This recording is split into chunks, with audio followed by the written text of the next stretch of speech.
সবাই কেমন আছেন? কিছু হইলে হিন্দুর উপর অত্যাচার হয়, তারা ধর্ম অবমাননা করে লায়, কোরআন অবমাননা করে লায়, রাসূল অবমাননা করে লায়। দীপু দাস সে একটা বাটন ফোন ব্যবহার করত, কিন্তু দেখা গেল তার ধর্ম অবমাননার দায় দেওয়া তার শরীরে আগুন দেওয়া হইল।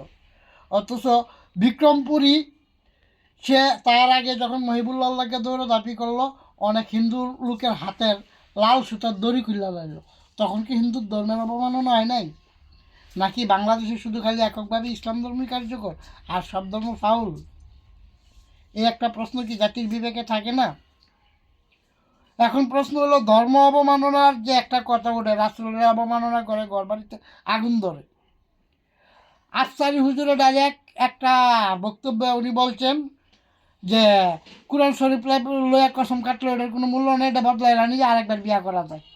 একটা প্রশ্নের উত্তর দিতে গিয়া যে উনি যে ধর্ম অবমাননা করলেন, সেই জায়গাতে জাতি নীরব কেন? যে কোনো ধর্মীয় শিক্ষা মানুষকে ধর্মীয় মূল্যবোধ তৈরি করতে সাহায্য করে। এখন ধর্মীয় মূল্যবোধ যে সাহায্য করে, মাদ্রাসায় যে শিশু বলৎকার হয়, এর থেকে নিকৃষ্ট আর কোনো কাজ আছে? তো এইখানে যে ধর্ম অবমাননা হয়, এই মাদ্রাসাগুলোর ব্যাপারে কেন তৌহিদি জনতা পদক্ষেপ নেন না? ঢাকা কেরানীগঞ্জে এক মাদ্রাসায় দেখা গেল বুম ফুটাইতে গিয়া, বুম তৈরি করতে গিয়ে নিজেরাই বুম ফুটাইয়া বিল্ডিং ধসায় ফেলাইছেন। যে এইটা দ্বারা কি প্রমাণিত হয় না অনেক মাদ্রাসায় জঙ্গি কায়েম হইতেছে?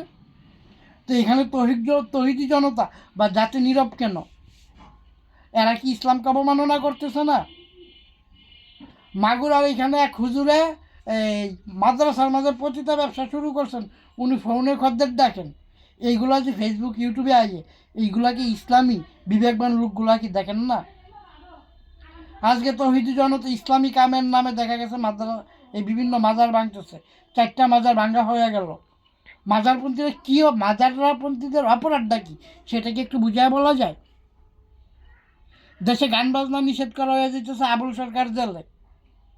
চিন্ময় প্রভুর নামে রাষ্ট্রদ্রোহী মামলা দেওয়া হইলো বেড়া হিন্দু নিরীহ লোক হওয়ার কারণে।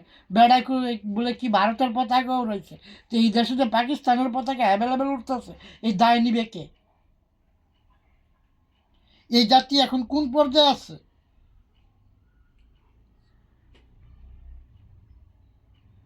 নতুন একটা দল গঠন করলো বেড়াই নিয়ে, এই নাম দিল এই ছাত্র জনতা পার্টি, এনসিপি পার্টি।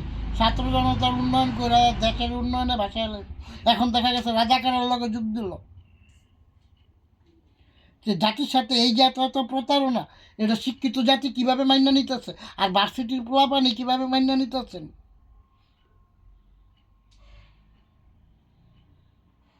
এখনই সময়, যদি সচ্চার না হওয়া যায় তো এই দেশ ধ্বংসের আর খুব বেশি বাকি থাকবে না। সবাই ভালো থাকেন, মালিক সবাই ভালো রাখুক, সুবুদ্ধি দান করুক।